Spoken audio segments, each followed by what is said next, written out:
Beyond Radio and broadcast on Wolf Spirit Radio on the first and third Sundays of the month at 7 p.m. UK time. Simon actively encourages you to join the conversation by using the Ask Question menu link at the top of the page at wowwowwow.wolfspiritradio.com/listen. Please come early to ask your questions. Now, on with the show.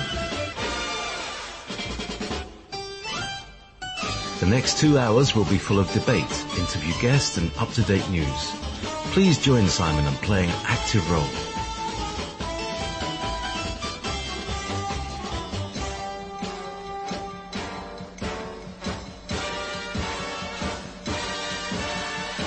Connecting Consciousness Show. You're listening to Wolf Spirit Radio. Yes, you are indeed listening to Wolf Spirit Radio. Good afternoon, good morning, and good evening to wherever you are on this beautiful planet. I am here with Simon. We're all ready. How are you, Simon? Feeling a lot better. I know anyone who's checked the website saw that I'd had to cancel, very sadly, a conference when I'd been asked to speak in UK. And I had to cancel it. And I did actually offer them to do a Skype. I've done that before to Australia and America. So I would do a live Skype to the audience. In fact, actually, there's quite a signature to it because I have one screen where the audience can see me, and then I have another screen for the audience. Oh, look, there's that phone again. I have another Your magic screen, that is. I just put it away. So I never end. It always goes on. Another screen when I've sent them pictures or drawings or whatever I want, and then I'll just say, put up number 3, put up number 4. And so the audience can see me, but they can also see the images I'm putting up on the second screen. And that works really, really well, and I did that for many countries. Sadly, at this venue, the Wi-Fi was rubbish. The Wi-Fi was just not up to that. So I didn't want people thinking that I hadn't made an effort. I did offer the organisers that. And sadly, because of the Wi-Fi, it wasn't possible. I hope that the organisers can do another one, and of course, then I'll be delighted to attend. So the back is better, but I'm still being a little bit careful. I had and it was a psychic attack. I'm really not sure, but it certainly was knocked off a little bit yesterday, and I was out of commission for about 2 or 3 hours, and then I've got over that. So people are saying, there's a bit of a lull. It's a bit calm, and I think on the world stage, JP, there is a bit of a calm, but it's the eye of the storm. I'm certainly feeling that it's not over at all yet. But other than that, yes, I'm fine. I'm ticking along. So thank you for asking. That's all right. I'm glad you're able to keep going. It's a shame about the whole travel thing, because wouldn't it be cool to just send just go there by Skype. It's like being fourth dimensional almost. So, shall we, all right, so, yes, let's do that. Do you have any other, events or anything you want to announce? I've got a few coming up. I'm going to put them on the website. Mm-hmm. They'll be confirmed, I think, in the next week or so, and I'll stick them up, and then on the next show I'll put the dates out and where they are. Fabulous. So really, I wanted just to, people are saying, it's calm out there, and I would say, just grab this time to get your breath. Yes. Agreed. I wanted to, basically, first of all, talk about connecting consciousness before I go into the updated information. I did a really lovely Skype with something like 15 or 16, connecting conscious members in the US and one of the local coordinators. And I've been quite reserved at speaking publicly about the subject I'm about to speak about, simply because I didn't think it was professional. And I always try to set an example, if possible, with the way that we deal with structures and people. But unfortunately, the information I've received means I'm going to have to just say a few things. I, over a year ago, asked a certain person, her name was Terry, to be my overall US coordinator. And I chose her because she was a very strong New Yorker. And for people who are not from America, New Yorkers are quite in your face and quite strong, as opposed to someone from California who's quite laid back. But the interesting thing is that both people from California and the US, in New York, shall I say, are both very strong people, but in different ways. So Terry had come from what I'd call a corporate background, and that's what I needed. I needed her to organize all of the American states, to organize coordinators, and I had been meeting people, and so they would say what state they were in, which of the American states, and then they would have their own coordinator and so on and so forth. And for a year, she did that really well. And she did a good job. Yes, she upset a lot of people, but I backed her up because she was doing what I asked her to do. She was building connecting consciousness in the US, which at that time was an absolute priority for me.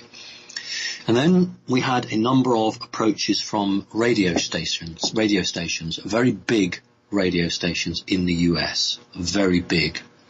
The sort of iconic names that people spend their time trying to get on. And they approached wanting me to go on the show. And I was quite happy with that, except they were very, very controlling. So I would have had to have been 2 o'clock, 3 o'clock in the morning, which I don't mind doing, but not, 4 or 5 weekends in a row.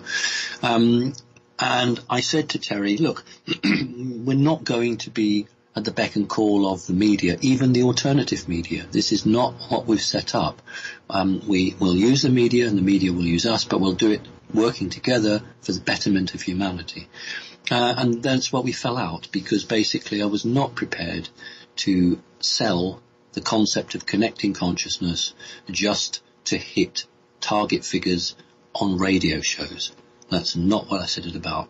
And then Terry just gave me an email resigning, and she resigned for personal reasons.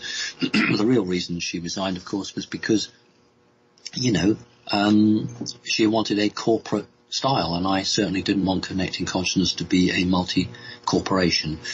And that was fine. That's where we left it, except then I understand from a whole bunch of people that she's been connecting people and trying to tell them they're sacked from Connecting Consciousness, and trying to take people and form her own group.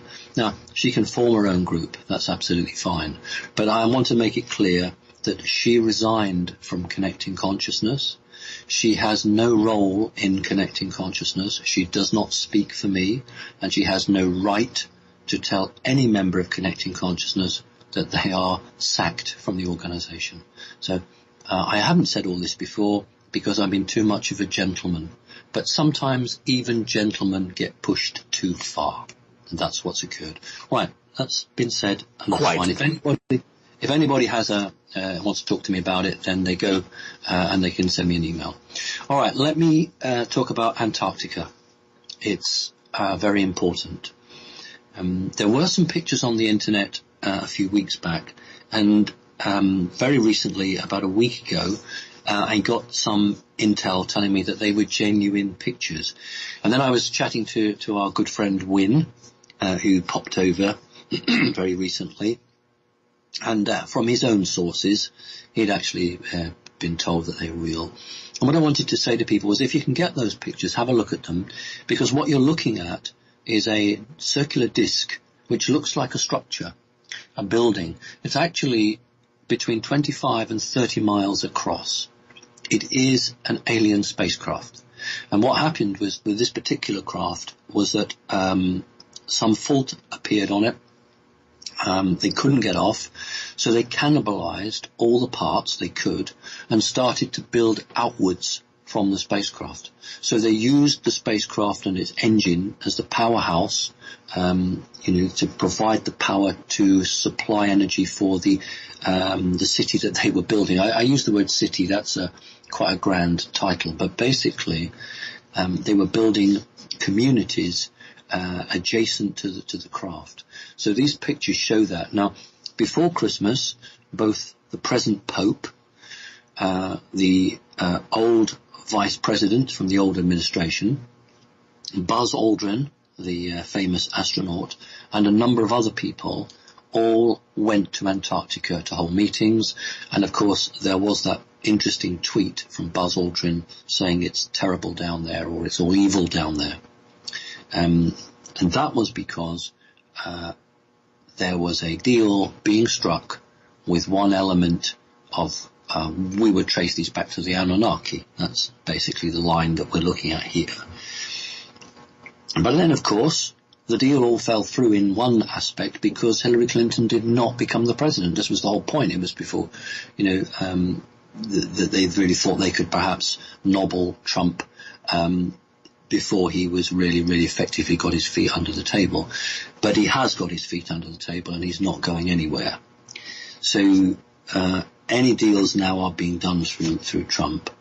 And publicly Trump has said that he wants to create a very strong America.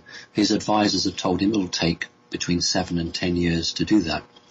But if he has access to exotic technologies, that's the term used in the White House, if he has access to exotic technologies, he can bring the United States forward within 18 months. So that's an important. Now, the other point I want to talk about is the economic situation. I said that the eye of the storm. Anybody who watches the stock market knows that the Dow Jones, that's the American big stock index, has increased by 20% in less than a year. So it's grown by 20%. That is a huge. In Britain, what we call the FTSE index, that's at a all-time high, nearly 7,200 the last time I looked, and during the crash of 2008 it was down to 5,000. So we've got a situation where the balloon is now to bursting point. And I think just a few days ago in Great Britain, the Daily Express newspaper, a very establishment newspaper, it was the newspaper that leaked a lot of stuff on behalf of the government, actually then has come out and said, look, there's a big crash coming and it'll be as bad as the 1929 Wall Street crash.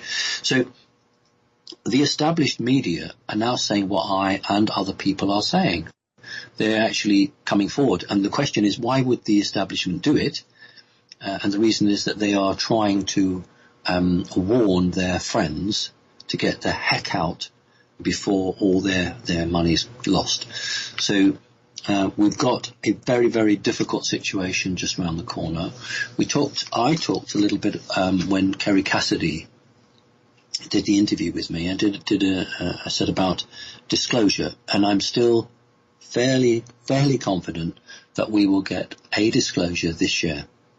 The reason for that is that I have, through a third party, had a conversation with the person who is going to make the disclosure.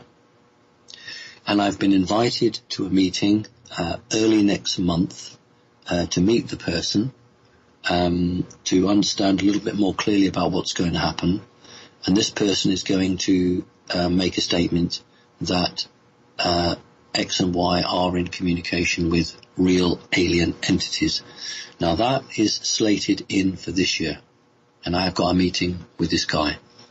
So there is a lot happening, and when you look at all the dots and you draw them all together, you can see that one is not separate from another. We have the financial situation, we have a strong alien technology infusion or injection into this world coming just around the corner.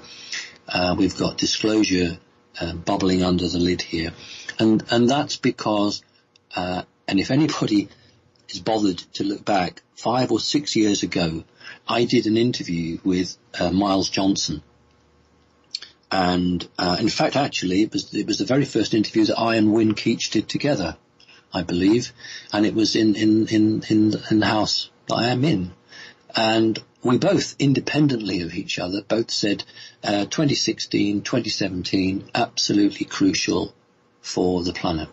And I've never wavered from that. And look, over the last 6 months, the amount of things that have occurred here.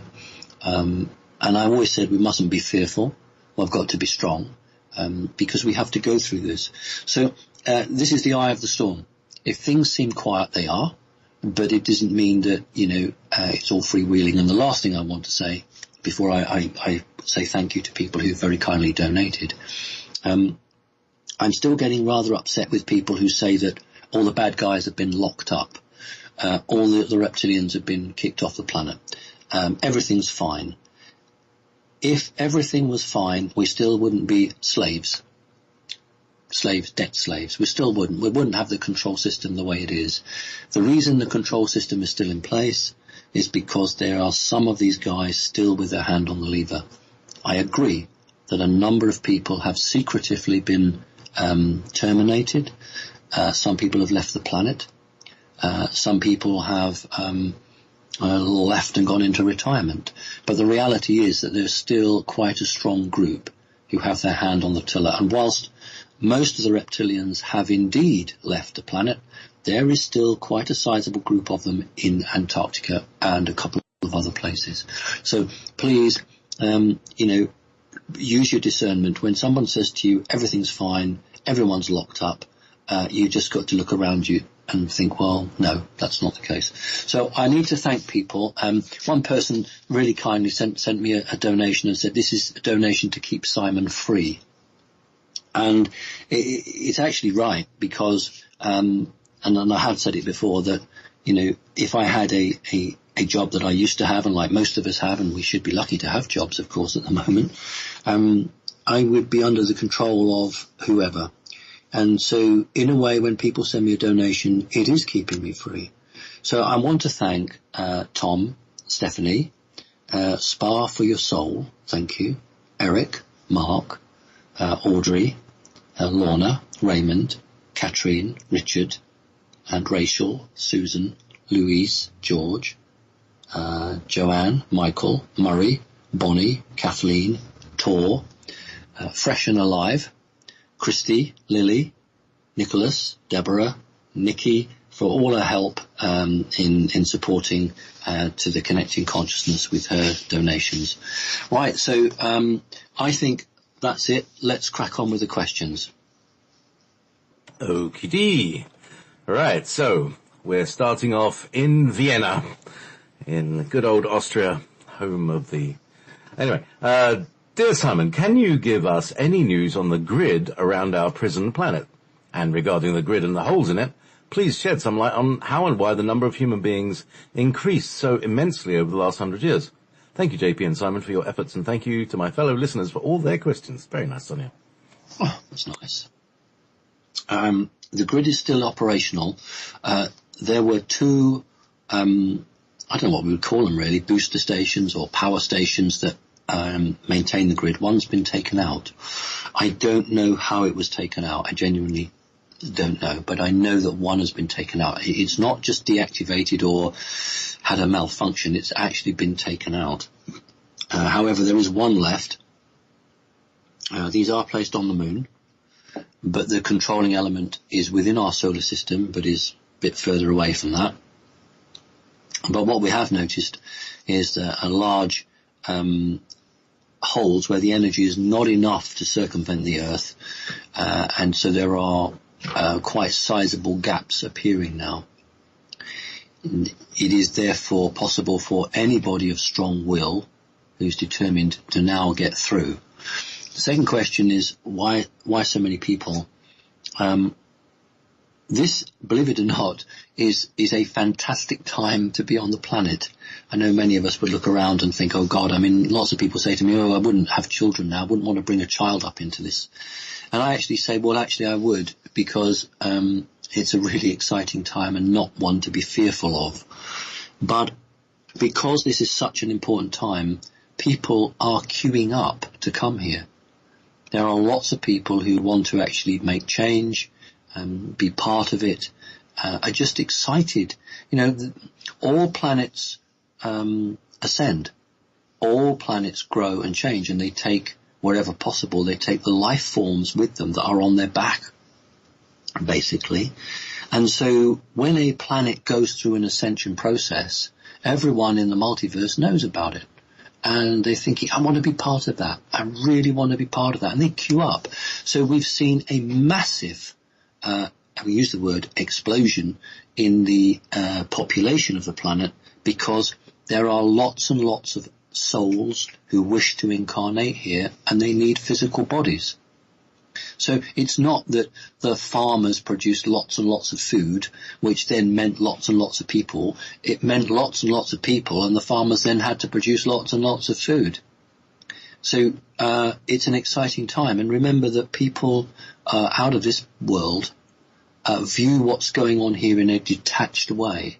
They don't have to live the prison that we have to live. But they look on it, and all they see is a planet that is in the process of evolving and going into another dimension and taking a sizable proportion of the population with it. And to them, that's exciting. So that's why we've got a big population. Now, nobody can know the real figure, but if you look back at some of the more realistic estimates, the last 25, 30 years has seen a huge increase. So it's a good question, and thank you for your kind words. So, from Horong, what are beings from Hydra like? What do they look like, and are they violent in nature? My human DNA is fighting against them since my visit, and a lot of times I get very unhealthy thoughts. I hereby declare that Simon is not responsible for my well-being, and I take full responsibility for my health. Well, so, Hydra beings, yes. I think that's really nice. I can't take responsibility for people's well-being, obviously not. I can assist and help people to discover the truth within themselves. And I want everyone to be independent and to be strong. And so that's a nice thing, and I take that in a positive way. When we talk about Hydra, we are actually talking about a reasonably negative background of beings. In fact, if you did a search on the internet, and I haven't, but I guess if you did a search on the internet, you'd be hard pressed to find something out about them. Maybe I'm wrong, maybe there's a whole stack of stuff, but there are certain entities or off-planet aliens that just aren't encountered very greatly, and therefore they don't get the press, and there's very little research or understanding about them. And the best people to speak are those who have encountered it. We always have to be careful, because when something presents itself to us and tells us what it is, we can't be sure that's truthful. And the only way around it is to try and connect with other people, and when people start drawing or explaining what they've seen, you begin to build up a picture or a pattern. These beings don't play a huge part in the domination of the earth. They're not here involved in the controlling element. They tend to work individually with people. So, you might have a population of, say, 100,000, and nobody has an experience from that being. You might go to a city of 1 million, and there might be 1 or 2 people. So it's incredibly rare in terms of the bigger picture. But they are, trying to choose my words really carefully here. They're devoid of feeling, and that's always a bit dangerous in anything. If it doesn't feel, then it can inflict pain without actually having any concept of what that is like to the person or the being it's doing it to. So if you are having an interaction with one of these beings, then it's doing so because, unwittingly or not, you will have a connection to it. They don't just turn up on your doorstep and think, right, I'll go down the street and pop into number 9. They'll do it because there is a connection, and one of the important things to do is try to understand the connection, because if you can work out the connection, and I've only encountered 3 people who have, over the last 7 years, who've actually had those experiences, and it took me, for the first 2 anyway, it took me quite a while to help them to get back to the connecting point. And once you find that, you can break it, and you can actually break their ability to come to you, which is not necessarily the case with other beings. But I won't say too much more because they are incredibly negative beings, and they've got a long way to go before they evolve. So, I know that the person who's put the question in. So, yeah, thank you. Okay. So, Hydra was mentioned by Tolek years ago. He was talking about the Draco, Hydra, and the Greys being like part of a consortium kind of thing. Right, okay. I'll quickly say that what happens there is that you find that the reptilians and the Greys, or one arm of the Greys, work very closely together, or rather the Greys do what they're told. The Hydras will go off and do their own thing. They'll a bit like the Mantids, really, in the sense that they will go out and connect individually. But the difference with the Hydras is they are signed up to part of a faction. So they provide certain things that the reptilians can't. So that's why I'm being very careful, because I see them as quite negative. Thanks. Yeah, I think that's a general thing. So from Nancy, she says, Simon, what do you think the agenda is for Trump wanting to send astronauts to the moon by 2020, knowing what we all know? Well, it's going to sound really odd, but he's only doing what JFK wanted to do. All right? Let's think about that. JFK was the one that made the big speech, before the end of the decade, we will have men on the moon. Nobody really understood that, or very few people understood what was going on there.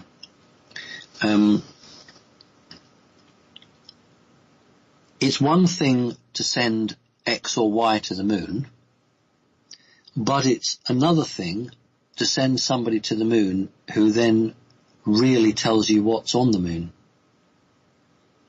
When all of the other space programs were on, the Apollo space programs, the National Security Agency had a 10-second delay on not all of those missions, but on the latter part of the missions, there was a 10-second delay. So when somebody said, where's the effect of, oh, goodness me, there's a spaceship which is like 30 yards across, they're all looking at us, then this guy would press a button, literally, and 10-second delay, that would be taken out. And that's when they changed to saying, Father Christmas is watching me, and people who have had a chance to listen to it will know that a number of times Father Christmas is used, and other code words were used to relate to alien craft, which meant that it made it easier for the National Security Agency, because the more times they kept knocking out this 10-second delay, the more times it became obvious to ham operators that something was very, very unworkable. So wouldn't it be good to send a mission to the moon, and then with real cameras in real time send back pictures of what is there? Wouldn't it be also very good if the money for that moon launch didn't go into black operations, but was actually just used for that moon launch? So many times the public of the United States of America, the very decent, good citizens, have been asked to put their hand in their pocket and pay for something they never got. We've all seen, hopefully, the 2001: A Space Odyssey. Stanley Kubrick gave NASA all the models, all the shots they ever needed to create moon landings. So the vast majority of the money, of course, went into the secret space program. The SSP was funneled, actually. 75% went into the secret space program, which was an early form of nuclear-powered spacecraft, and a quarter of the money went into the construction of the underground military bases. And ever since then, that's what happens. And basically, just before we move on, there is a department in the United States which just simply sends out letters. So let's say, for instance, you go through the Congress or the Senate and you have $1 billion, it's not very much actually for this sort of thing, but we'll just hit on that, $1 billion, and it's to design a big reflector to reflect the sun's rays back so the Earth doesn't get overheated. All right? It's not as crazy as it sounds. Well, it is crazy, but the concept of getting money for that is not as crazy, and that's why I've deliberately gone for that. So what happens is that money comes in, and they take $1 billion. So they'll take $100,000 of that, and they'll build a satellite dish, and they'll stick it in the desert. Okay? The rest of it, they'll put into the secret space program or what have you. Every quarter, someone from the Senate or the House writes to them saying, can you tell us how you're getting on? And there's a template, and it just basically says, yep, we're doing really well. We haven't yet made any real discoveries, but thank you very much indeed for the money, and I can assure you that we are using it wisely. And that's what happens month after month, year after year. The American citizens are being ripped off from their tax dollars, and so what I think Trump is saying is, let's go to the moon, but we'll do it my way, not your way. Good question, thank you. So Simon, all right, the secret space program, can I just, I know from my own perspective, it was developed out of the Bell, the Glocke, which ran on mercury. Do they still use mercury drives, because that was one of the things that was really, really expensive in the beginning, is making the mercury was like $6 million a gram or something. Right. This is why it was so expensive. Right. The Glocke, the Bell, was more than just a craft. It was a time machine. The Glocke contained, in an alien spacecraft, there are lots of seats. In most of them, people do sit down. These beings do sit down, although they don't have chair legs. But there is one seat which is more important than any other seat, and that is the pilot's chair, or the seat of command, or the seat of control, or the decision maker, or the decision taker's chair. There's all these different names for it, for different races. But in effect, it is the seat that the captain of the ship sits on. And anybody who's listened to me knows that I've repeatedly said that the vast majority of good pilots of spaceship are female. Females make better pilots of spacecraft, and that's why actually on this planet more human females find themselves being abducted and trained to fly spacecraft than males. Anyway, we'll go off the point here a bit. What was the question again? Sorry. Do they still use mercury drives? Right. Okay. No, they don't. It's not the cost, because they would just rob the American people or what have you, just to get the money. So it wasn't the money. Basically, they got hold of other technologies which were more effective. But what they did do, one of the things they found was that if you have mercury and you place it in a flask in a circle, and then you spin it under very strong, let's just say, electromagnetics, you can reduce the gravity within that field by up to 25%. Now, when the B-2 Spirit bomber, that's old technology now, but when the B-2 Spirit bomber was built, it had a problem, and the Americans asked the British whether they could help out with one of the engines, because only the engines that they had developed in America were not powerful enough to lift the aircraft off the ground. Now, that sounds crazy. How can you build an aircraft costing $1 billion at a go and not have the right engines for it?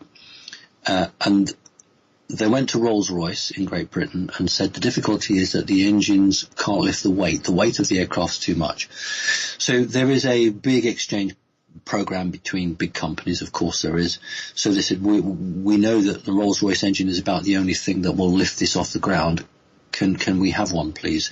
Because we've got, in 10 days' time, the generals coming along, and if we don't get this thing off the ground, we're not going to get our money. So they did. I gave them a Rolls-Royce engine, and what people don't know is the B-2 made its first maiden flight with just one engine, a British engine at that. And it flew, and because it got off the ground and it flew, they got their money. So anyway, the engineers at Rolls-Royce thought, well, this is crazy, what's going on here? And what they worked out was that this B-2 bomber had this mercury-filled flask, and that when it spun, it reduced the weight of the B-2 bomber between 20 and 35%. And that is why the engines could lift the aircraft off when it was fully operational, because the weight of the aircraft was so reduced that these low-powered engines, which were hugely efficient and keep you in the air for a long time, could work. Because this aircraft was in the early stages, they couldn't get the exotic technology, they couldn't get this flask to spin, therefore it was at its full weight. So mercury has been used since the 1950s. The secret space program has been going since the 50s, but in the last 25 years we've seen a move away from mercury to less primitive forms of technology. So I hope that helps. Thank you. I mean, it's filthy stuff, really filthy stuff. And yes, it's poisonous. Very, and not only poisonous, but it produces a radiant field which is destructive to life. I was just saying, I read the book of the development of that, and it would turn people to black goo. A mass. Horrible stuff. Okay, meanwhile, from space. Right, this is from Glenn. Oh, there we go. Hello, Simon and JP. I always look forward to the show. So do I.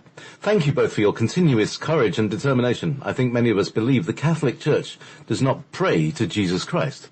I have heard Latin for the Vatican, and it sounds like they pray to Lucifer. Are they? If not, then to whom? Selling souls for fame in Hollywood. It's said the deal is being made with Satan. Is he a reptilian? I learned from you that the Alpha Draconians created the Anunnaki. I often listen to Barbara Marciniak workshops. She says the Anunnaki control the planet and that Enki is in charge since 2012. Can you shed some light on this in regards to current control and possible relationships between the two groups? So, right. Roman Catholics, Lucifer. Lots of questions. Yeah. Right, lots of questions, and I won't remember. So we'll start with you know me, don't you? Yeah. Right. The first one is about Roman Catholicism. Well, there's always an interesting divide between what is Satan and what is Lucifer. We won't go down that road now, but they're not always the same. The Catholic Church, I showed a picture of the previous Pope, it was about 5 years ago, in a conference, and it wasn't a Photoshop, this was a genuine photograph of the Pope doing some of these ritual things, and he had a red robe on, and on the shoulder was a gold or silver embroidered emblem of a head with horns on it. Now, what on earth is the head of a church doing with a being with horns on it? But there again, that's not so crazy, because if you go any cathedral, think about Notre Dame, why would you stick gargoyle creatures that are clearly demonic, jinns and goodness knows what else? Why would you stick them on a church? A church is supposed to be a place of sanctity, purity and love. So why would you stick horrible-faced creatures torturing humans? That's what these carvings are on many of these cathedrals. Well, there's the answer for us. It's in plain sight that many people in elite positions, and we tend to forget that the church it's an established part of the control system, they have a very clear understanding of how to control humanity, and placing a demon into a person is a very clear way of manipulating that individual. So they pray to their God. Now, the vast majority of devout believers or worshippers pray, but they don't pray to the same God, but their energy is being taken by that. That's the difficulty. That, why would somebody who's human need to pray?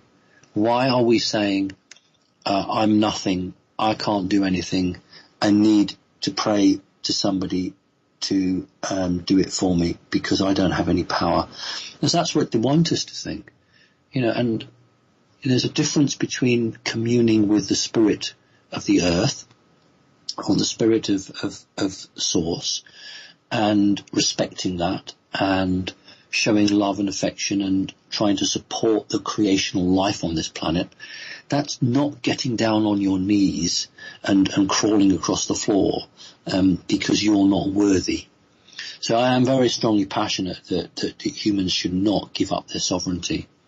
What was the next question, JP? Please? Okay, yeah. So that was going on from Satan, right? So he says, and they pray to Lucifer. So are they praying to Lucifer himself? Yes, Lucifer is not Satan. Satan is the name that we come across in the modern newspapers and the text, but Lucifer is the one that the light, because you see Lucifer means light, and to them everything's, Enlil and Enki, everything is reversed, and they have a very screwed view of it. So Anu is, sorry, no, I'm digressing here. No, let's go from here. I learned from you that the Alpha Draconians created the Anunnaki.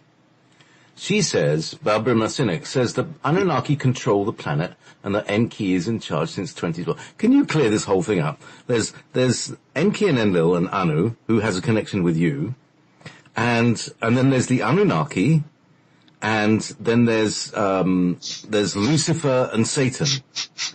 Let's make it more confusing. Yeah, make it even more confusing, sorry. The two brothers had children themselves, and those children now are also in positions of responsibility, and for a few hundred years they divide and they have roles and responsibilities, and then they think, I'm going to try and have a go for the throne here, and there's a bit of a coup, and they're either successful or they're not. And that is the benchmark of reptilian culture, that as the Lord, you have to keep your children busy, because if you don't, they will stick a knife in your back and they will try and become the new Lord. Anu himself only became the High Lord King because he overthrew the previous High Lord. Look at Adolf Hitler. Adolf Hitler came to power through illegal means, and he spent the rest of his life assuming that everyone else would do the same to him. And that's the difficult energy trap that these people are in. Many of the sons have gone from continent to continent or country to country and set up their own small fiefdom, whether it was the Maya or Aztecs or the Zulu or whoever it was that had a very bloodthirsty sacrifice or terribly strong ritual background to their culture. It usually is a sign of that. Now, on the Mexican coins, I don't know recently, but on the Mexican coins there would be a symbol of the eagle fighting the snake. And I actually, because of my knowledge of this, I actually managed to get one from a certain internet site. And that's Enlil and Enki fighting each other. It's always a sign of the two brothers at war, because one wanted to control the planet and strip the resources from it and totally and utterly crush humanity. The other one also wanted to control the planet, but wanted to work with humanity because that individual had played a part in creating humanity, and therefore he saw it as, well, these are my creation. I'm not going to have them destroyed. And time again through the histories, the two brothers have been driven by different things. Now they've had children, and in fact one of the reign we saw with the Great Pyramid of Giza, when that was taken out of commission, Enlil and Enki were fighting, and the Great Pyramid was used as a sort of a defense base. So that, I think, is the last time in history where the two have physically come to blows. What was the next question? Sorry. That's all right. Because it is a complex thing, but like I'm getting a few messages. This is, everybody wants to know this. Everybody wants to know and needs to know this information. So she's saying that the Anunnaki control the planet and that Enki is in charge since 2012. So Right. who or what Right. is Enki and who is Enlil? And Okay. yeah, exactly. Okay. Right. Okay. The Anunnaki do control the planet. So I've never met Barbara Marciniak, but from what I've known, I think she's a first class lady, and I think she's on the money, as we can still say, because it's still a money economy. Yes, the Anunnaki are the hybrids, and they're the ones that were left in charge of the planet, but ran amok and declared their own fiefdom. And they are not just people with different souls. They physically can really change, literally. I don't just mean, shapeshift. They really can become flesh and blood, very alien, in front of your eyes. So they're the ones that are in the banking industry, at the top of it. They are the ones in the political industry. Interestingly enough, they don't represent the military very strongly. They did not successfully infiltrate the military in the same way they did with politics and banking. They also are in Hollywood and very strong in the media, because that's one of the methods for controlling. All right. Enki and Enlil. These are the two brothers, and people should have a read of Zecharia Sitchin's books. He takes a lot of criticism, and anybody who's brave and translates something from Sumerian into English, I think is worth reading. I can't translate it. How many people can? And that annoys me that people criticize him, and I say to them, can you read Sumerian? Oh no, I can't read Sumerian. So what gives you the right to criticize someone who can? Oh, I read this on the internet. Oh yeah, okay, here we go again. Look, when we read something, we interpret it, and we can interpret things differently, and that's part of what being human is about. And I'm sure that if we all could read and understand Sumerian, we might well interpret something differently from Zecharia Sitchin.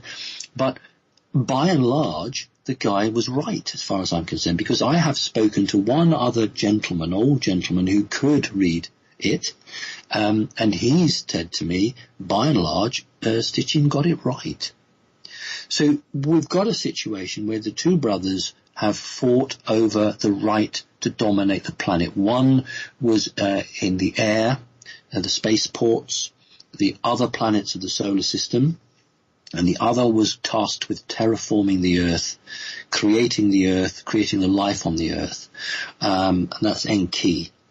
And Enki was the one that made two sorts of Adamu, two sorts of humans, the darker-skinned ones who mined the gold in Africa. We're talking now around about 250,000 years ago, to my knowledge. Others may come up with other dates, but that's possible. It could be further back. But what happened was that another group of Adams were needed to tend the gardens, the plants, the animals, and they needed to have a greater communication skill, because this is where the reptilian lords lived, or the Anunnaki-type lords lived.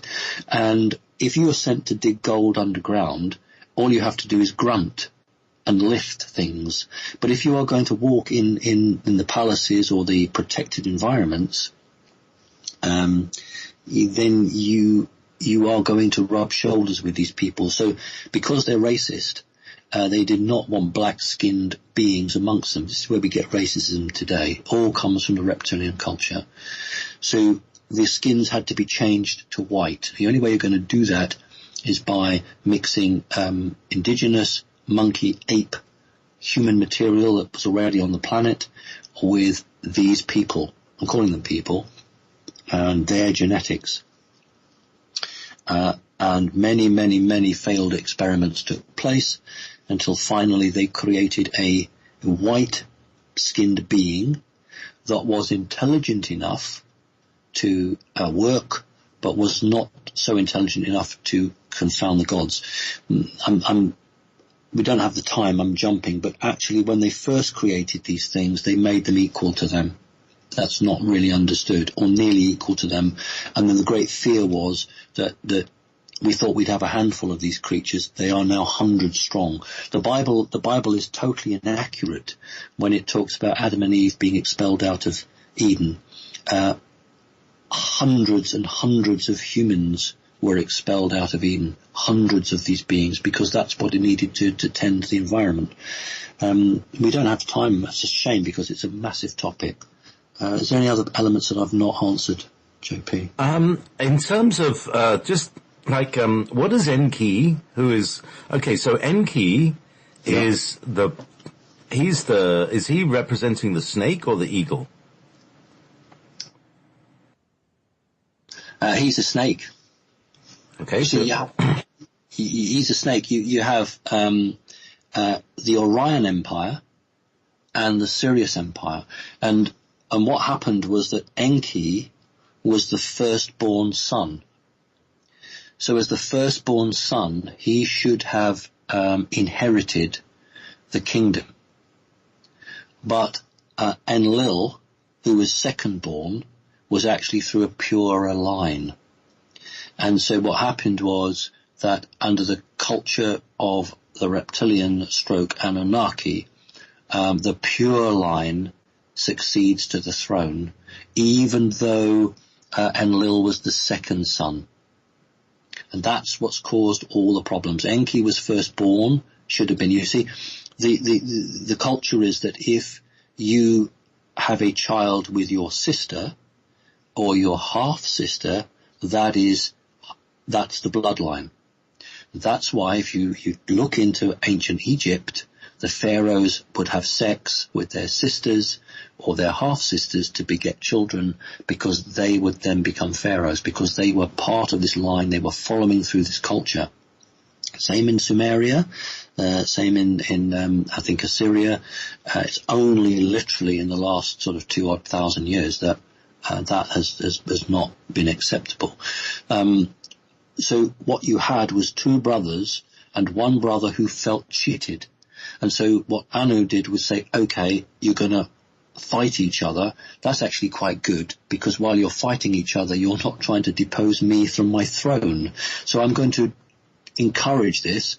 So he gave one the right to rule on the earth and one the right to rule in the sky. But he deliberately made the boundaries of their responsibilities blurred. So where did the sky end? Where did the earth end? So Enlil and Enki were continually dipping into the other person's remit, and this is what caused the wars all the time. Now, when we talk about Nibiru, Planet X, creating the flood, which it did, and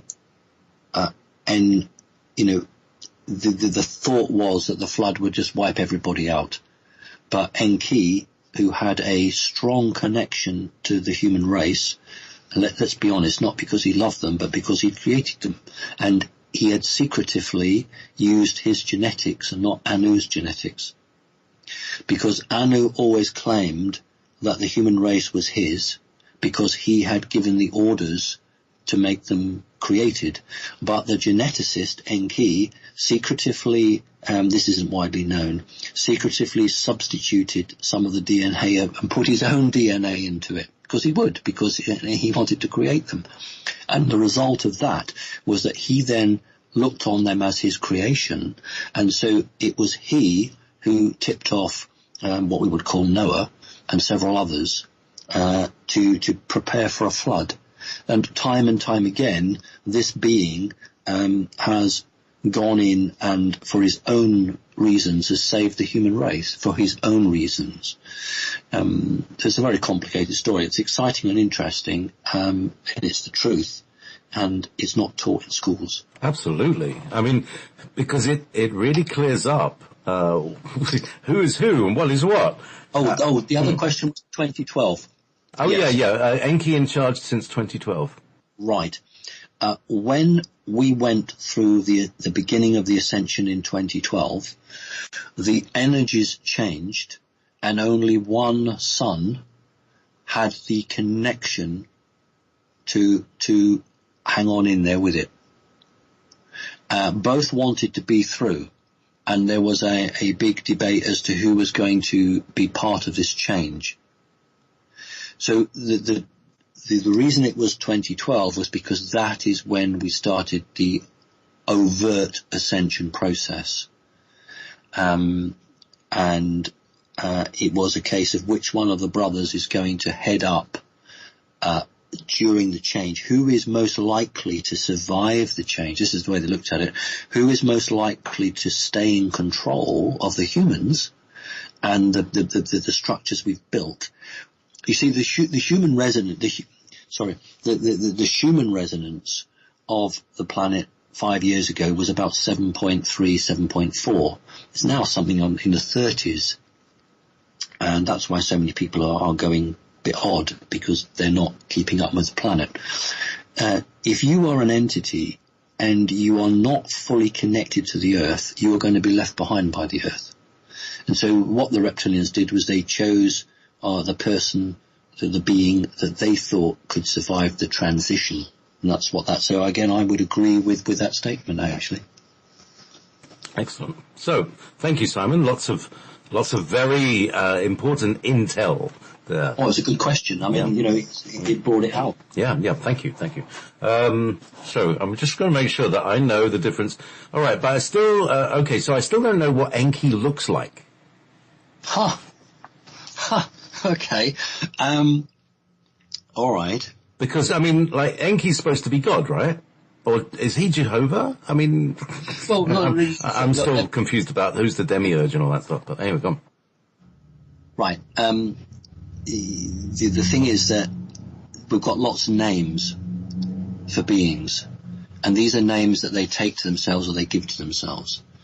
And they can shapeshift and they can change, so they can appear somewhat, not totally, but somewhat different to each group they go to.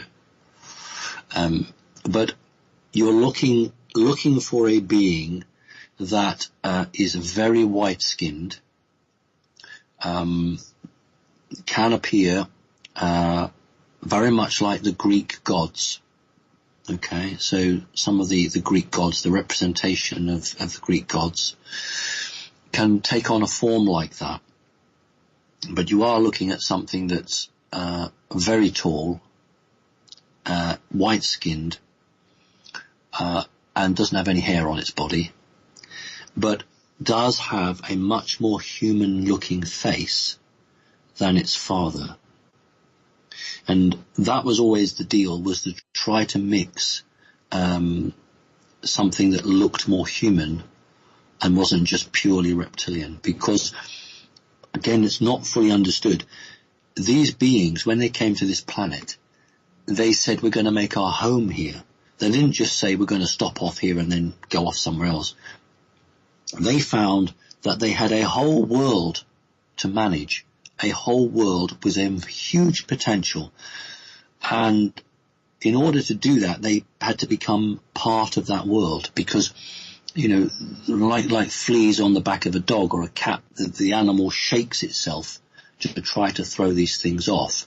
And if you are totally without connection to the Earth, you will eventually become sick and die, and the Earth will throw you off because it detects you as alien to it.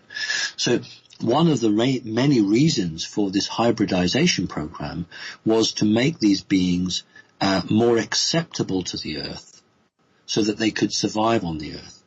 And so you would not expect to see a traditional full reptilian that we would find drawings, and I've commissioned drawings and lots of other people have.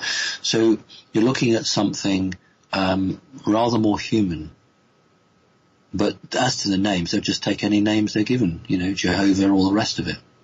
Now, this is fascinating. You said that, so that we have, that the Earth herself prefers the human. Yes. To the reptilian. Yes. Now, I my very, very Isn't that a fascinating point, brothers and sisters?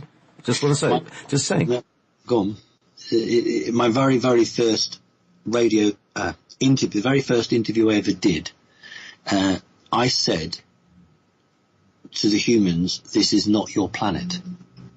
And that's technically accurate, because there were life forms on this planet before the humans arrived. It was never given to them. Nobody said, this is yours, here's a piece of paper, because the planet is a living creature. You can't claim it. And, people, this is my planet, this is our planet. No, the planet is a consciousness all of its own. It has accepted you. And what's happened is that the planet accepted people in the days when people were far more spiritual, used to really commune with the planet, and the planet loved people, and the people loved the planet. And the planet has never forgotten that. So although we've got these horrible corporations and these horrible people doing things to the planet and the life forms on the planet remembers its covenant with very early traditions of humans, Native Americans, people in Borneo, people, any indigenous communities who understood that. And so the planet took humanity and said, you are the most evolved creatures on my back, which means that you can evolve and share my consciousness, and I would like you to come with me, because planets actually don't like to exist on their own. They like to have life. They like to bring forward. That's what they're about, bringing forward life. Who wants to be an asteroid, a barren piece of rock? Actually, asteroids are male. Planets like the Earth are female. But who wants to be that? So how wonderful to have cats and dogs and birds and fish and all the rest of it, and then this group of animals who are so intelligent that they can actually understand that they can talk to a tree, or they can commune with the river, or they can see the entities that are there to guard sacred places on the planet. And so that's what holding the humans together, this bond between the planet and herself. And so when we do evolve, the planet will take us with it. There are a number of other entities who ain't going to get through the door, and are just desperate to try and find a way through, or are just like an ostrich sticking their head in the sand. And look, if they're not prepared to evolve, then they can't come on the journey. Bottom line. Hey, I think it's tea time. I think it is. And I got some David Bowie, because we all like David Bowie here, King Dag, with Changes, which is what we were talking about. This is major changes. So enjoy your cup of tea making time. We'll be back in a few minutes. Lovely. Oh, yes. Changes by David Bowie, Having Been Changed, a jazz version. When was that from? That was from the motion picture of Ziggy Stardust in 1983. So a modified song about modification. How are you, Simon? How was that cup of tea? Cold. It's cold. Can't get the stuff these days, eh? So, I'm sure by sheer force of will that tea will warm back up again. Or have you got a little candle? So, let's go back to now. All right. Hang on a second. I can't find my mouse. There it is. Right. Okay. So, oh. Are you there? Yes, I am. I'm just scrolling up and down the page and trying to find the last. There we are. From Argentina, from Wenceslas. I don't know how do you pronounce this. Wenceslas? Anyway. Hi, Simon. A big hug full of light and thankfulness for you. Question is, how is it for the shapeshifters their first time? Does someone tell them what is going to happen? Do they have completely clear what they are, or at what moment do they finish understanding? How is that process? Why some of the reptilian shapeshifters and others not? All reptilians have the capability to shapeshift. Also, beings that I would refer to as higher human can also shapeshift. It is not just reptilians that shapeshift. Anybody who has connected to their higher DNA has the capability of doing that. In most cases, what happens is that somebody makes a comment that, if you're in a group or something, someone will say, your eyes have just changed. And she might say, well, I don't think so. And then two or three others say, yes, they have. So that's often for many people the first indication they get. In 99% of cases, a person does not know they're shape-shifting. They are unaware of it because it is perfectly natural. It's not an artificial thing. It's perfectly normal. In other cases, people have caught themselves in a mirror or something like that. And that is the facial change. I've spoken to a number of people now who have had patches on their arms go. So you've got maybe a patch 4 or 5 inches that suddenly becomes scaly, reptilian scales. That's more common than you might think. But generally it's the eyes. The eyes are the very first to go, and then elements of the face or the bodies. Now, somebody who can change their arms clearly has got more than just a reptilian soul. There is a massive amount of reptilian energetic DNA that's being activated.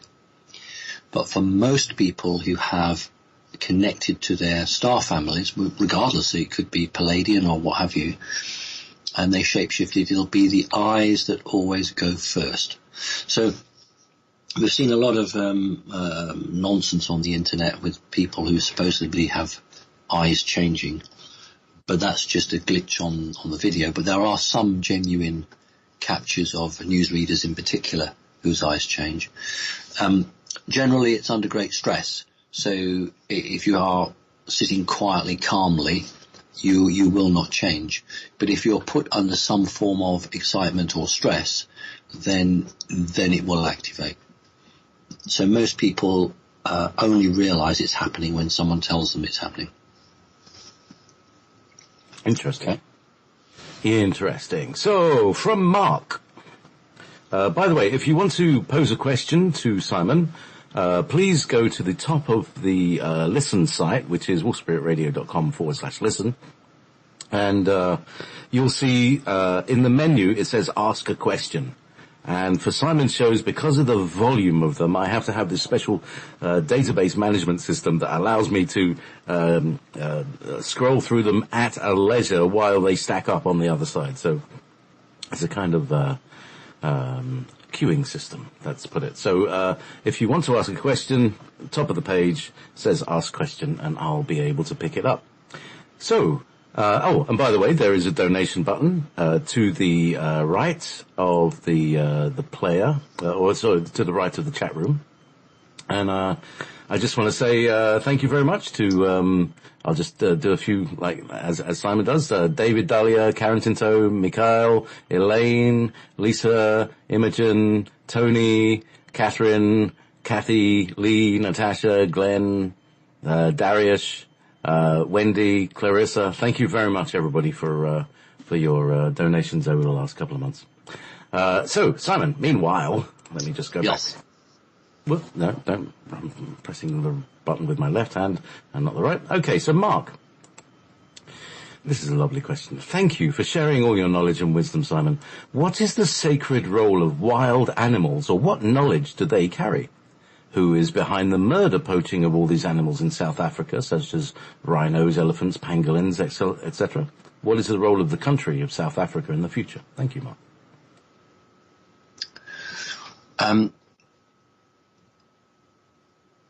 When humans developed, they started to, for many of them, lose the connection with the planet because we were, and put it in quotes, we were less primitive. So we're not so bothered with what type of bark is on a tree, or whether it's going to rain in 20 minutes because the way that the clouds have changed, or whether the birds that should have arrived from South America haven't arrived, therefore the summer's going to be late this year. We are very, very taken up with our cell phone, mobile phone, getting to work, paying the mortgage or the rent, and surviving. And that's meant that humans, to a lesser or greater extent, have lost the connection. But animals that don't have to worry about mortgages and bills and tax, but do have to worry about being murdered and hunted by men with guns, are still very, very connected to the planet. And where you have a biodiversity of vegetation and avian life, birds and mammals and reptilians and insects and things within the water, then you have what the planet wanted. It has created in a space, a geographical space, an Eden, a niche where certain animals can only live in that area. And they're very successful. And they have a wonderful relationship with the planet. And the only thing that ruins it is horrible men with guns who wish to exploit those animals for wealth. But the questioner has posed a deeper question than this, and I believe the questioner knows, and that's why the questioner's doing it. There are certain animals that have the ability not just to do that, but to communicate with the earth. And there are some animals that play a guiding role in the stabilization of the earth's energies. And I will mention whales and dolphins for one. And that is why, and I don't care if it upsets people, but that is why in many cases oil is deliberately spilt into oceans to kill off dolphins, seals, and whales, because these creatures have a very special, harmonious, symbiotic relationship with the earth, and they can regulate the earth. So when a whale makes its sounds, it doesn't, National Geographic or whatever shows a whale splashing away happily in the water and making lots of singing sounds. But what it also does, the whale dives down and goes head first, so its tail's up in the water and its head's down, and it then sings in a different pitch into the Earth's crust. And it sets up a vibrational frequency which is matched to the harmonic frequency of the Earth. And that is why evil, satanic, nasty people wish to kill off certain animals that play a guiding role on the planet. So in most cases it's just greedy men with guns who want to get ivory or skins or what have you, and have no care or anything. But there is a group of nasty people above this lot who wish to break the connection. That's why fracking has really taken off, because it's not about gas and oil. That's a secondary thing. It's all about pouring chemicals into the underground streams of the earth. Just as we have veins and arteries and our blood is carried around our body, well, underground streams carry encoded messages. So you could have streams of water that could go from England to America. They would meet and divert, but they would all connect. Well, the whole object of these nasty evil people is to put chemicals in and try to break it. They don't want the planet ascending. If the planet ascends, the human race will ascend, and the Anunnaki will lose control of the populations of the world forever. That is what that's all about. So it's a really good question, and I believe the questioner understands the deepness of it. Thank you for that. So, Simon, basically, the whole thing about Enki and Lil and all that is more or less redundant when we're talking about, when we're talking about ascendancy. So, aren't they onto a hiding for nothing? Shouldn't they just get the heck out of here before the whole stuff hits the fan? They can't. Oh. They're trapped. Oh, does that mean that they will have to ascend as well? It means they have the choice to evolve and change, and then they will. But if they choose not to, then they're finished. And that is why on the planet today you are seeing the elite running around in circles. That is why Britain voted Brexit. That is why you have Donald Trump. There are other interesting things around the corner, because the elite are losing control of their population. I say their population, that's how they see it. They're losing control of it because the planet is ascending and large numbers of people are gaining consciousness and are aware of what's happening and don't like it. So you're absolutely right, because if the evil people can't prevent it, they have got no club to go to. They've got no football match to be at. It's over for them. So they are doing everything and anything they can to stop or slow down the process of evolving on this planet. Wow. Okay, so talking of planets, from Bartholomew Clever, be clever. Why does Venus look much brighter since the beginning of 2016? Or the beginning of December 2016? And it does, and it has. I can't answer that.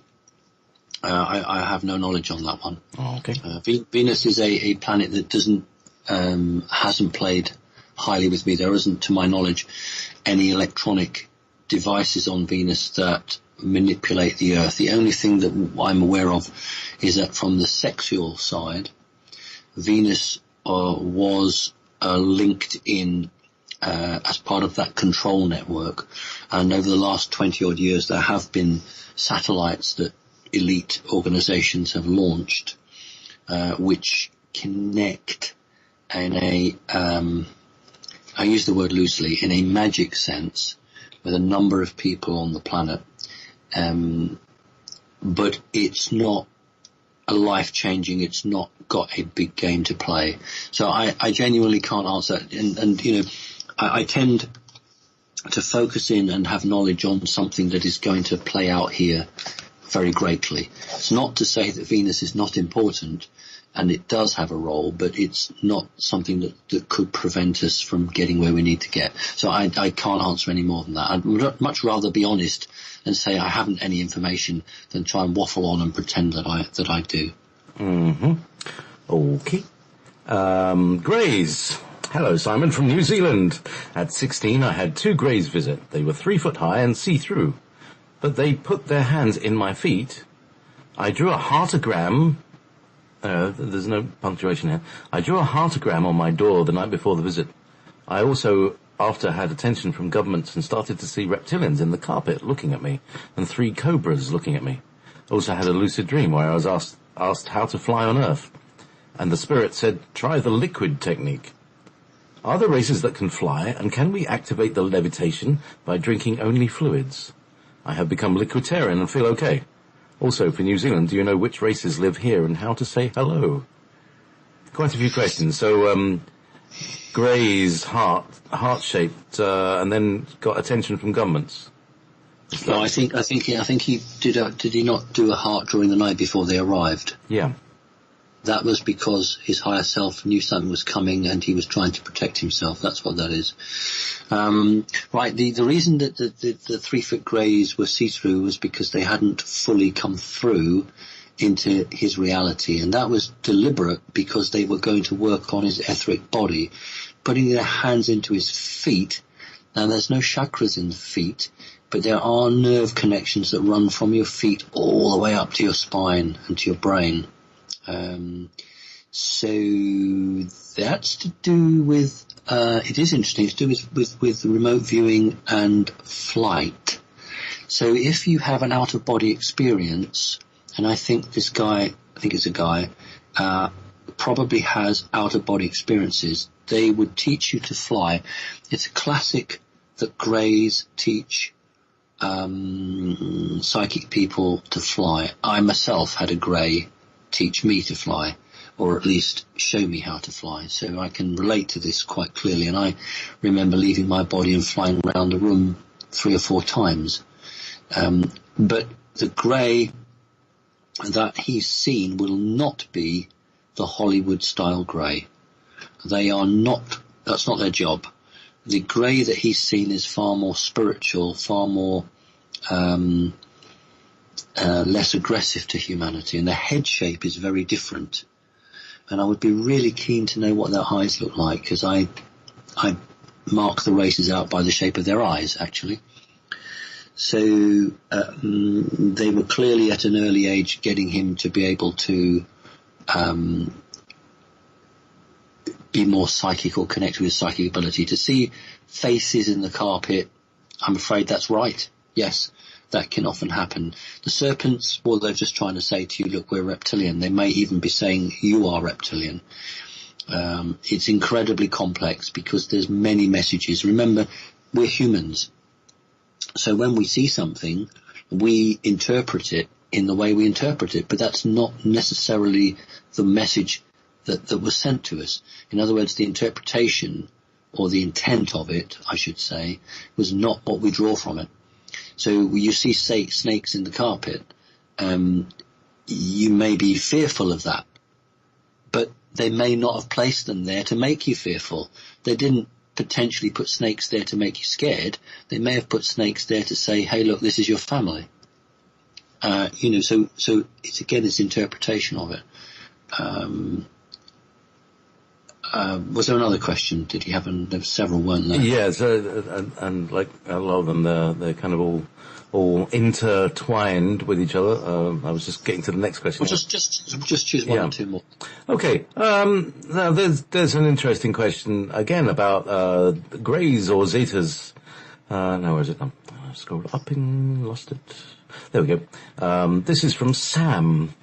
Dear Simon, I've read that Zeta Reticulans have referred to humans as containers. I agree with this point inasmuch we are consciousness experiencing human form. However, do they not see themselves in the same way, or is it the case that they are not of third dimensionality, and consequently their, quote, bodies are formed directly from consciousness and thus fully integrated, as it were? Beyond this, I hope that you and the team have all the energy and protection needed in the challenges ahead. All the best, Sam.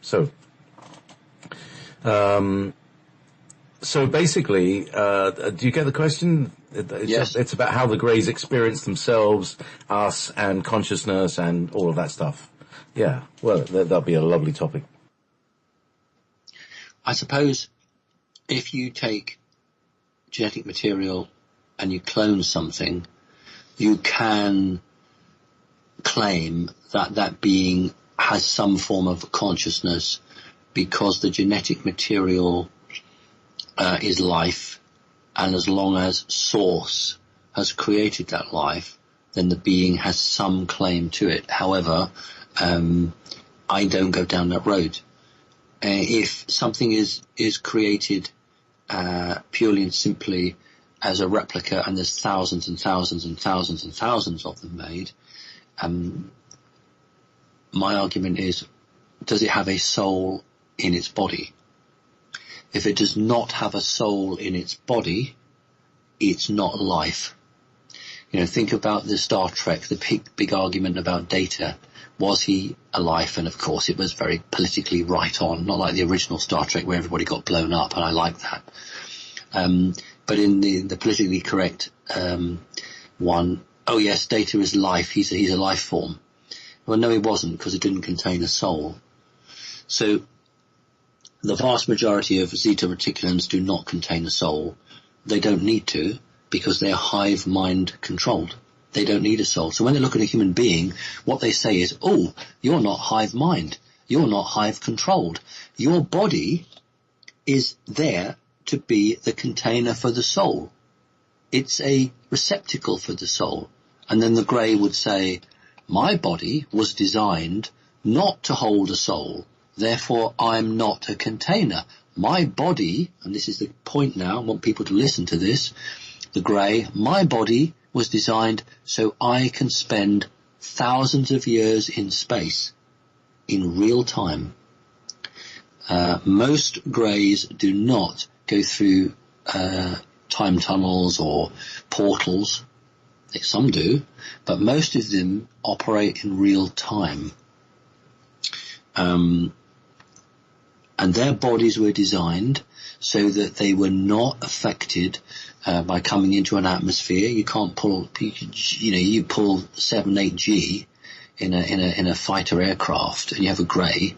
The Grey would just be sitting there, and if the Grey wanted a cup of tea, it would make a cup of tea. Well, the pilot would black out. Well, the pilot would black out because the internal structures of the Grey have been designed specifically to cope with deep space. Time has no meaning to a grey. So when they look at humans, they basically say, your physical body has been designed to hold a soul. My physical body, and they do have physical bodies, my physical body has just been designed so that I can travel through space. And the greys are, the Zeta Reticuli are particularly sad. They are a particularly despondent race because they are trapped in an ever-decreasing circle because they have no freedom. They are the robots of many races, but predominantly the reptilians, and they just have to do. I'll give you an example. And it's probably not. I don't sound very nice, but I've never liked greys. And the reason I don't like these greys is because they sold out their humanity. I need to explain that a bit, I think. Under universal law, if you're a bad guy, you try and trick people into giving away your sovereignty. It doesn't work if you go and take it, because it always comes back and bites you. So what you do is you get the person to give you everything. And that's what they do in the world, isn't it? Say, oh, you signed this document. You said I could do this. And so what they did was they tricked a number of these grey races into giving up their humanity. It's dead easy. It's called transhumanism, a transhuman agenda. You know, you're in a physical body. You might die when you're 70. Tell you what, if we give you robot legs, robot arms, then you can keep going, can't you? And you don't need that brain. That's an organic brain. We'll give you a computer brain. And what they did with the greys was they said, we'll clone you. You can live forever. And this is reptilian technology. And so the greys found they'd been tricked because they were being cloned and they weren't having their souls placed in their bodies, and they became robotic. And I am disliking them because they sold away their humanity. And the whole point is to celebrate humanity, fight for humanity, and not let anyone take away what Source gave us. So I remember it was 1963, or 1963 and 6 months, something like that. So I'd have been about, 4, something like that. Yeah, 4 or 5, I can't remember now. And a grey had appeared. I won't go through the whole story because it's too long, we're running out of time, but a grey had appeared at a big interaction. And I said, I wasn't very well, I remember, and I had a glass and the jug that my biological mother had left. She'd gone to work. And I said to the grey, fill my glass up with water. And the grey said to me, but you've already got water in your glass. This is all telepathic, you don't speak with the mouth. And I said, your job is to just do. And the grey replied, it is, yes. So it fills the jug, from the jug, fills the glass up with water, and then waits for me to drink it. And I don't drink it. And the grey says, why do you not drink it? And I said, because I don't want to drink it. But why did you ask me to fill the glass? And I said, your job is not to question, your job is just to do. And he said, yes, it is. But what they'll do is they will put abductees back in the wrong clothes, or their clothes on backwards or inside out, or they'll put an abductee back in a garden or in another person's garden or many blocks or miles away from where they took them. That's not lack of, people don't understand, that's not lack of attention to detail. These people, these creatures are very, very right on. It's deliberate. They are trying to sabotage the program, whoever manages them. They're trying to wake those people up. If you have 7 or 8 abductions and you don't remember anything except you feel awful in the morning, like you've climbed a mountain, and then one morning you find yourself on the floor in another room and you think, how did I get here? And then a month later you've got no clothes on, or the next morning you've got your shoes on back to front, you begin to wake up. And so what a lot of these greys are doing is trying to work against the program, because the greys are as much prisoners as many others. It's a really interesting topic, and we don't go on any longer because no one else will get a look in. Well, these are really, really good questions. So I wanted to go from, actually this isn't exactly about, alright, I was going to go from evil entities to aliens, but to angels. This is a question from Khalil. Not Enlil, but Khalil. This is a question about angels, guides, masters, etc. While leading a meditation circle recently, we were grounded and connected in with the galaxy. Energy was blissful and intense. I noticed a presence enter. It was like a slightly golden cloud of light. Suddenly, as if a butterfly drinking nectar from a flower, the intensity diminished and leveled out, and the intensity retreated. Felt like we just fed something uninvited. Are there beings that feed off the energy of meditation, like other energies feed off loosh? Are angels, guides, masters, etc. merely interlopers into our connection with Source to divert our energy and distract our attention? Can you speak to this issue, please? Warmest thanks and much love, Khalil. I can. If you have a meditation and your meditation is pure, and I should think most are, a negative entity is unable to transmute that energy. It's not something they can readily work with. We have to be very careful that we assume, and there might be reasons, but he hasn't written as to why he might have thought this thing was draining or taking. When an entity appears, and when Kerry Cassidy and I did our interview, we were attacked and something came through a portal, and you notice when you look that one of the cameras is showing a great fuzzy whiteness, but the other camera worked okay. One camera was affected. We were not going to be put off doing our interview. You can find that a portal opens and anything 3D can be drawn into it. Photons, light, energy, sound can be drawn in, and that can give the impression that your forces are being drawn through, and it's not necessarily the intent. It could be that something really loving wanted to connect with something very loving, and so it was just communing, and was just touching. It's like a tuning fork. When you hit a tuning fork and you put it onto a string of a piano, you're testing the resonance of each string to the pitch. So how do we not know that this being was testing the resonance of those individuals and helping them to just alter their own pitch? We've got to be very, very careful that we don't write everything off that approaches us as negative. We don't go in with our arms wide open and say, yeah, do it. What we say is, declare yourself, what your intention is. So we need to be cautious and careful, but the bottom line here is that if you are meditating, it is unlikely that anything evil can hook onto that. Unlike in the prayer or anger or any of those other expressions that provides that energy. So just be careful you don't, as we say in England, throw the baby out with the bathwater. Okay. Charlie Marie is saying, not getting answers questions. I haven't seen a question from you. If you put your question in the ask a question button at the top of the chat, usually before the show and during the first hour of the show is a good chance you'll get a question asked. And now we've got some more. So that's good. Owen. Simon, I hope all is well, Simon. I'm a type 3 indigo starseed stroke Orophim, whichever is more telling to you, at least from what I understand. I wish to ask, how can one with a soul-sharing contract develop both souls equally?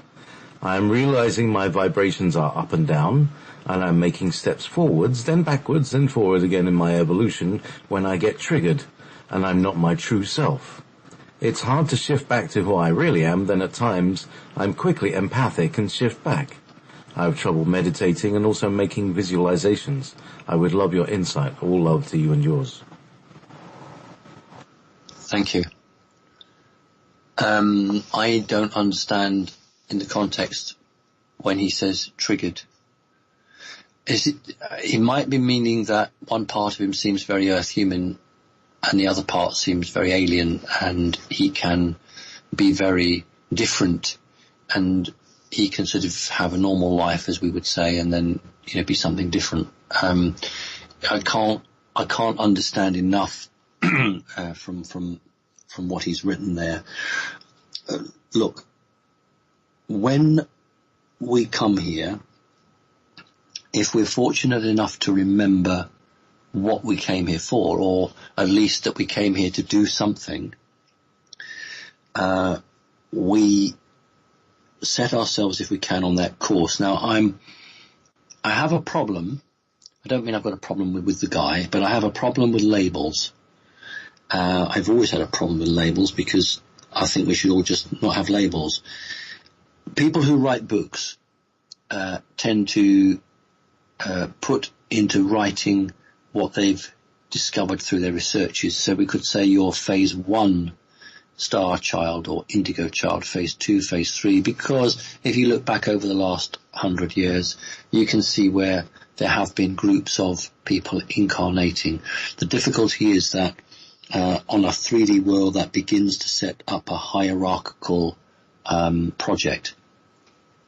I think it's better to say that over the last few years, groups of higher humans have incarnated here to make changes. Now, when the first group arrived, it had to overcome the most hideous barriers.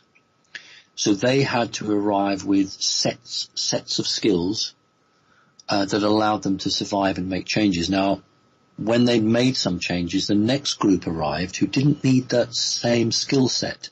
They needed to be slightly different because a little hole had been made, or the snowplow had broken through the snow, and so on and so forth. So the more recent arrival you are, the more flexible you will be, and the more, and I don't like the word in tune because the first people who arrived here were in tune, but the more amenable to adaptation you will be, because you don't have to fight in the same way that the others who came before you, who made it possible for you to be more free and available than it would have been otherwise. So you've just got to accept that there are two worlds. There's the physical world, which is the real world, but there's this other world, which is not physical, and that's a real world too. You don't need to be split into two parts. It talks about two souls. No, I want you to imagine and understand that you are one complete entity. You are one living life form. Regardless of how many elements to your soul, they should all be accepting that they are all here for the same mission, that they want to do the same thing. And if you are struggling, it is because you are not fully accepting who you are. You can be a being from another planet and live here happily. That's not very easy for many people. But if you wish to integrate and you wish to be at peace, then not only do you have to understand and empower and release the energy that resides within you, but you have to understand that you have a strong commitment to the planet, and that this is just as beautiful here as it is anywhere else. So maybe if he wants to drop me an email, I think it's a guy, it might not be, but wants to drop me an email, I can provide a little bit of guidance and help, and I'd be happy to do so. Look, many people, when they develop and change, they go through the most incredible journey, and it's not all sweetness and roses. It can be an absolute roller coaster ride with highs and lows, until you get a handle on it, and then it evens out. And I'm always happy from my own experiences, because I went through that, and I'm glad I did, because it means that I didn't lose connection with anything. I'm happy to support people and for a while and get them going. So it's a good question and well done, but the terminology you used did not give me all the information I need to answer it in the way perhaps I would have liked. Yeah. So drop me an email. Yeah, so there's all this, it depends who your teachers are as to what the wording is and what in type 1, 2, 3, I have no idea what that's all about. And I don't know what an orifim is. Anyway, meanwhile, Annette is saying, I really like the show. Isn't it possible that we miss the descending? I read that the gods are coming back in 2060 or somewhat. Cheers, Annette. Does that make sense? Well, Return of the Gods. The number was 200060, and I'm interpreting it as 2060, but I don't know exactly. It could have been 2016. So the Return of the Gods. Right. Okay. Well, of course, remember that's their label, not ours. They call themselves gods, and of course that's how ancient history looked on them.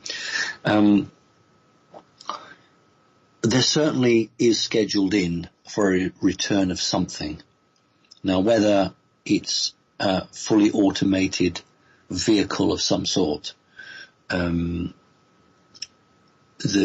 contains no living life force, whether it's, as I believe, is most likely something being held up from Antarctica to say this is rather more advanced than us, and maybe we should do a deal with these creatures. I honestly don't know. I know we're going to have something happen very, very soon, and I'd much prefer it to be 2016 than 2060, because I want to get it over with. I want to get this sorted and done so that the human race can move on. If it's going to be in 2060, then my physical body is going to be dead, and I'm going to have to come back again into another body and do what I do, and several other people are going to have to do the same thing. But you know what? These things aren't better than us. Okay, so if they want to come here, then they're by all means, but they need to sit round the table, not the head of the table. Let's do the King Arthur. Let's have the circle table so no one's better than anyone else. And they can tell us what they want, and we'll tell them what we want. Because the days are gone when humanity is ignorant, a slave and serfdom and pushed down into the mud and told, you will do this or you'll be thrown in prison. Those days are just about on the turn now. So let's have no fear. If things want to come here, then humanity needs to face it and deal with it calmly. And there are going to have to be several people in government who can't be in government because they wouldn't do the deal for humanity. They would do a deal for themselves, and that's always what's happened on this planet. Individuals have made secret deals for themselves at the expense of humanity. That has got to stop. Whoever is in government, whoever is in charge, needs to come to an arrangements and agreements with off-planet entities that benefit humanity, not these individuals. And it's greed, isn't it? It's greed and ego and power and control. And that's what we face. That's what we need. We need humanity now to exert itself. And we've seen it with Brexit. We've seen it with Trump. We're going to see it with more and more elections coming up where humanity is saying, we can't, we don't guarantee that we're going to vote the ticket. You tell us what to do. And there was a time not so long ago when humans were told to jump, and they jumped. And they were fearful, and they did what they were told. Now humans across the planet are saying, actually, we don't like that course of action. We're going to do this.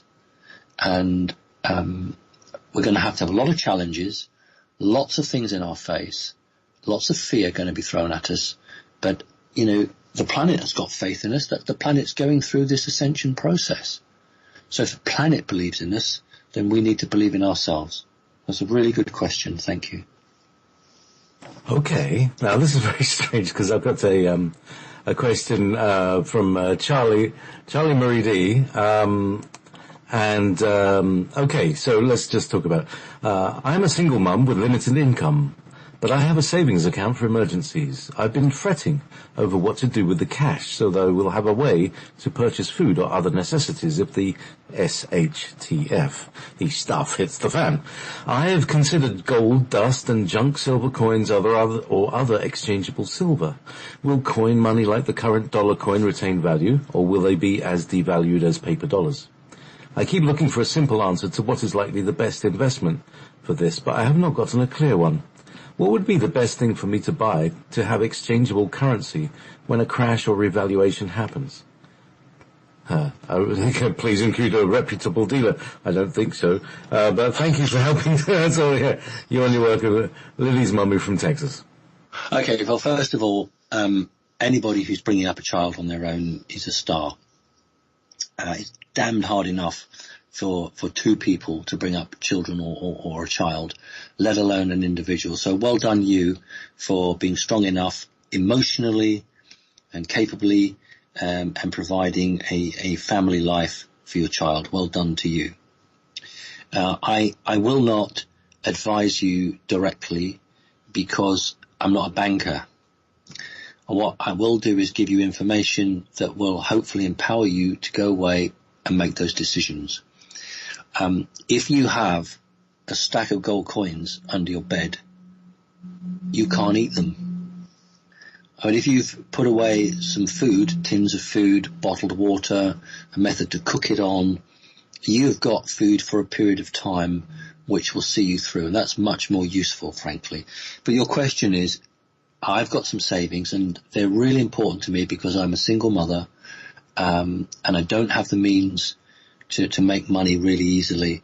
And so this is a lifeline for me, and it's potentially this could be taken away, and it would have more of a devastation on me than it would to a couple who are both in good jobs. That's really what you're asking me. Right, let me see if I can step up to the plate here with you. There is going to be a form of devaluation. I have no doubt about that. I have no doubt that the stock market is going to burst. And I've been saying this, and so have others. I want to give other people their credit. It's not just me, is it? Lots of people have been brave enough, like me, and said that it's coming. And now, in the last 3 months, we've had 3 major British newspapers saying what we have been saying. So it's in the mainstream. They're telling us it's going to happen. So when people shout and scream, they can say, well, we told you. So it's going to happen. So what do we do? First thing you've got to do is check with your bank whether you have a guarantee scheme. We do in Great Britain, up to £85,000 now. Whether in your country, in your bank, you have a guarantee scheme that protects your money. They'll still take it from you. But if the guarantee scheme works, they'll give it back to you in three weeks' time. That's what has happened in Great Britain. Anybody's savings now are guaranteed. It was 75,000. They've just increased it to 85,000. They'll still take it. If you've got £100, £100, $100 in the bank in Great Britain, they will still take it. But they are guaranteeing to return it back to you in 3 weeks. So the first thing you've got to do is, does your bank have that guarantee scheme? If it does have a guarantee scheme, you then have to decide whether they're going to honour that. What you might do is take some money out, keep it at home, and just keep enough money in your bank account to deal with your ins and outs, your general daily or weekly needs, but hang on to the rest of the money. You can buy gold. The problem is now gold is becoming overvalued. If you go on the internet sites, the price of gold you pay is probably around about the highest it will get. People are still buying gold, but these are million or billionaires, and because they're buying huge amounts of gold, they get a discount. So actually, for them, it's better. I think that if you're on a limited budget, what matters to you is food, water, being warm, looking after your child, and if it was me, I would have the money under the bed and just keep enough money in the house Yes, things are going to devalue, but remember, products will devalue that are external. So if you have internal things, they won't devalue. But it's something that's coming in from China, Japan, any of those countries, that is going to be hugely expensive. But something that's grown in the States won't be. It's a very difficult call. I'm not going to advise you directly. I suggest that you do some advice, but you're better off having something that you can eat and drink than you've got some silver coins that you can clink and stroke. Because you can't go to the supermarket, can you, and say, listen, I've got these silver coins, I'd like to swap them for a bottle of water. And also, we don't know what the government might do. The government might say all silver or gold from the private individual is banned, and you have to go and trade it in at a loss. And remember, that's what they did in the 1930s. They made people trade their gold in at a set rate, which was below the asking price. And at the end of it, they then just doubled it. So be very careful when you invest in gold. Oh, okay. Wouldn't that really provoke revolution these days? But I want to add a couple of things, because I'm actually, I don't know if you know, Simon, but I'm actually famous for being a prepper. Yes, very famous. I'm known on British television as that guy who was on Richard and Judy show, yes. 20 years ago in the run up to the Y2K thing. Yes, you didn't look like this now though, did you? No, I didn't have a beard. And I had this very posh, tall wife who was very. It's all her fault. All right? I'm just blaming the wife. Right? Anyway, so it's like, oh my god, I wanted to be a computer programmer. I didn't want to be like on TV. Okay, all right. So anyway, here's the thing. The things that I've discovered, what you really, really need is to keep warm and to keep fed, as you said. Fuel. I don't know how you do it. If you've got electricity, how do you store that? Unless you buy loads of credit of your electricity company. Perhaps that's something to invest in. Instead of paying for electricity afterwards, pay it before, and then it won't go up so much and you have an account. So that's another investment, because what we're looking for is to try and stay alive during the times when the money's going to go up and down. So all food is fuel. And take a hint out of who are they? Do the JWs store food? Because I know the Mormons store food, and they've got a whole thing about it. So right. If you want to go to get advice, go ahead. There are a number of religions that JWs are one of them, that store food and water, and then when it's quite good actually. When they come to the sell-by date, you've got a use-by date, they then distribute those to the needy and then get their congregation to rebuy. So they are always restocking all their different churches with supplies that are at least 1 to 2 years ahead. And then as things come up to their selling dates, they then give them away. And it is a condition. Some religions, they spend 10% or 5% of their weekly or monthly money on doing that.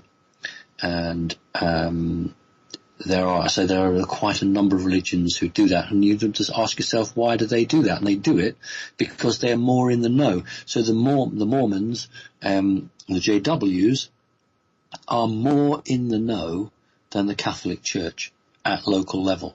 Because the Catholic Church, the members of the Catholic community are not told to do that. They're not ever expected to face a situation that's so demanding. But these other religions, which are more interesting, they know the truth and they're ready for it. So yes, absolutely. Right. Now, it's very strange, but I think I'm going to have to clean out this database because it doesn't seem to accept any more questions. So we've filled up 2,581 items. Oh, isn't this? No. Anyway, That's how many questions we've got. I could probably roll back and find questions unanswered, but that would take a team of listeners to filter through. And it would be really cool to have, all of your answers clipped up into little segments, so we could have a sort of we talked about it before, sort of, these are the questions that you've been asked for thousands of years. So, we're at the end of the show.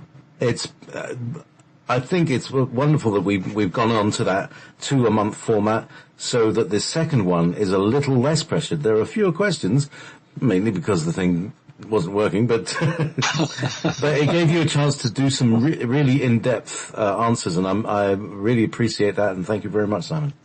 Oh, listen, I love doing the show because I love communicating and connecting with decent, good people. And one of the things that your radio show does is it brings really great people on board. And, you're gaining more and more people. These are new people who are waking up. And that's what it's about. It's about valuing and keeping the loyal people and reaching the new. And I'll just go on for a second more. I'll tell you what really annoys me. What really annoys me is that I left a provider. I won't say who it is. I left a provider. I'll tell you what it was. Well, go on, I'll say it. It's Sky Television. Okay. I got sick to death of the huge bills, and I just couldn't afford it. So I said to Sky, listen, I can't afford the monthly bill anymore. I just can't do it, and I'm just going to stop. Do you know what they did? Within 4 days of that, they wrote me a letter saying that if I rebooked and took Sky back on, I would have a 25% reduction in my bill for 6 months. Now, they never offered that to me when I was a lawyer. I've been with them since 1999. Okay. Now, they never offered it to me then. And this is the point, that people who stay with you and support you are as important, or should be as important, as the new people that come on. That's the difference, because all these corporations are about money. So they get a base of people that pay them, and they want to expand. They're greedy. They want more and more. So they want new people all the time. But in spiritual connection, it's about spreading the message, but it's about valuing the people who were with you at the beginning, who have stayed the course and been through it. So no one is better, in my view, than anyone else. And so, I just thank everybody, whether it's your first time you're going to listen, or you've listened, or whether it's the 100th time, because this is what it's about. It's about going forward as a group for something that's better than what we've got now. So God bless you, everyone. JP, you're a star and a wonder, and I look forward to speaking to you. I wonder too sometimes. Thank you so much, Simon.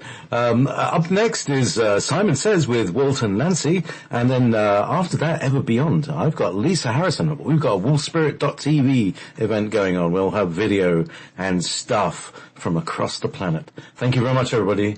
See you next 2 weeks.